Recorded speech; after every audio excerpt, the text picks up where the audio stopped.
This began with the Mueller investigation. They started harassing Trump by targeting his lawyer, Michael Cohen, up in New York. Cohen was forced to plead guilty to several charges, and the leftists running the Southern District of New York, which is the U.S. Attorney's Office in New York, even under Barr, they were virtually unsupervised, and they forced Cohen to admit to a campaign finance violation related to these payments to Stormy Daniels. And I noted at the time, and many noted at the time, this isn't a campaign finance violation, it's absurd. So the thinking of Bragg is that, oh, well, first of all, the records were disguised, the business records were disguised, so that's potentially a crime. And it's even a worse crime, a felony, if they were disguised related to a campaign finance violation. What that violation is, it's not clear. A federal violation, a state violation, who knows? Because they're making it up as they go along. And, the irony is, what they're saying, to think of the inverse of this, they're saying that because he didn't spend campaign money on this settlement agreement with Stormy Daniels, he committed a crime. Now, you can bet if he spent campaign money on this settlement agreement with Stormy Daniels, he'd be accused of committing a crime by using campaign funds to take care of a personal problem, as opposed to what he's being accused of now, using personal funds to advance a campaign operation. Now, if you're having trouble following it, it's because it's all a hoax. It's all bunk. They're making it up as they go along. This case has been before that the district attorney's office, prior to that, the federal government, since 2018. And they decide 5 years later, practically speaking, that there's a crime? Who are they kidding? What's happened since then? Trump announced his election, his effort to get reelected or elected again a few weeks ago. And now I don't know what's going to happen in New York. Are they going to back off because people are upset and even Democrats are recognizing that this is a obvious abuse? I don't know what's going to happen. But this is what I think ought to happen. I think that Bragg needs to be investigated. I think the Justice Department needs to be investigated, because if you believe this is happening without the help of the Biden Justice Department, then I have a bridge in Brooklyn I can sell you. And I think Congress is right to investigate.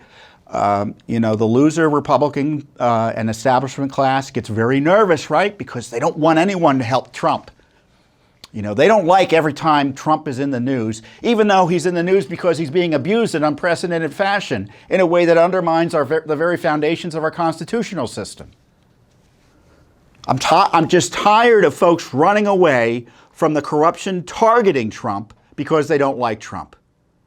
Boy, that is a test, right? Do you protect people you don't like when they're being abused politically? That's a test many Republicans are failing. I mean, we understand why Democrats don't care. But don't be naive that Republicans, some key Republicans, are more than happy to see this abuse continue. And they don't like it when I object, or when Jim Jordan objects, or Kevin McCarthy objects. I got to commend Kevin McCarthy, because he's been out there standing against this. Vivek Ramaswamy, one of the Republican candidates for president running against Trump, strongly denounced this. Other candidates or putative candidates have denounced it as well, not as strongly as Vivek. But in my view, every political office holder in the country should be denouncing this, Republican and Democrat. And I want you to take note of those who are supporting this, because I think what's going on is un-American. Un-American. Trying to jail your political opponents. Not because they committed a crime, but because they're doing something you don't like politically.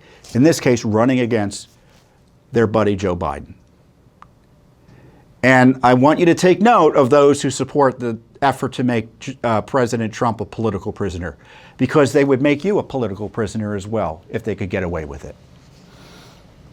So Judicial Watch, obviously, is already investigating this issue We have the FOIAs out there. We will sue if, as I expect, we get the runaround.